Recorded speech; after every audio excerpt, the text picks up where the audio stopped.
ഇറാന്റെ തലസ്ഥാനമായ ടെഹ്റാനിലും അതുപോലെ തന്നെ ഇസ്രായേലിന്റെ തലസ്ഥാനമായ ടെല്ലവീവിൽ പഴയ പുരാതന നഗരമായ ജെറൂസലമിലൊക്കെ തീഗോളങ്ങൾ പ്രത്യക്ഷപ്പെടുകയാണ്. ഒരുപക്ഷെ ഇസ്രായേൽ ലെബനനിലും അതുപോലെ തന്നെ ഗസയിലും ഹൂതികൾക്കെതിരെ യമനിലൊക്കെ ആക്രമിച്ചതുപോലെയല്ല ഇറാൻ തിരിച്ചടിക്കുന്നുണ്ട്. നൂറുകണക്കിന് ബാലിസ്റ്റിക് മിസൈലുകൾ അയക്കുന്നു. 3 പേർ ഇസ്രായേലിൽ കൊല്ലപ്പെട്ടതായി സ്ഥിരീകരിച്ചിട്ടുണ്ട്. നൂറുകണക്കിന് ആൾക്കാർക്ക് പരിക്കേറ്റിട്ടുണ്ട്.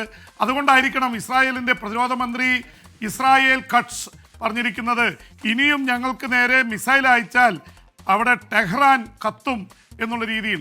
ഓൾറെഡി ടെഹ്റാനിനടുത്തുള്ള സമീപത്തുള്ള 3 ആണവ കേന്ദ്രങ്ങൾ തകർത്ത് കളഞ്ഞിട്ടുണ്ട്. പക്ഷെ അതേക്കുറിച്ച് പല തരത്തിലുള്ള ചർച്ചകൾ നടക്കുന്നുണ്ട്. കാരണം ഇവർ ആണവ ആയുധങ്ങൾ നിർമ്മിക്കാനുള്ള സമ്പുഷ്ട യുറേനിയം അത് ശേഖരിച്ചിരിക്കുന്നത് വളരെ താഴെയാണ്.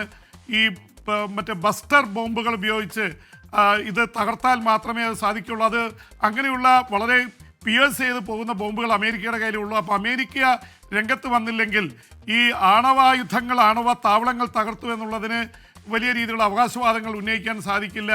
എന്തായാലും ഇസ്രായേൽ പുതിയ അവകാശവാദവുമായിട്ട് വരുന്നുണ്ട്. ഇപ്പോൾ ഞാൻ സംസാരിക്കുമ്പോൾ തന്നെ ഇസ്രായേലിൻ്റെ ഡിഫൻസ് തലപ്പത്തുള്ളവർ ലോകത്തോട് സംസാരിച്ചു കൊണ്ടിരിക്കുകയാണ്. അവർ അവകാശപ്പെടുന്നത് 9 സയൻറ്റിസ്റ്റുകൾ, ഇതുവരെ 6 ആണവ ശാസ്ത്രജ്ഞരെ കൊലപ്പെടുത്തിയെന്നാണ് പറഞ്ഞിരുന്നത്. 9 പേരെ പ്രധാനപ്പെട്ട സയൻറ്റിസ്റ്റുകളെ കൊലപ്പെടുത്തിയെന്ന് അവർ വെളിപ്പെടുത്തുന്നു.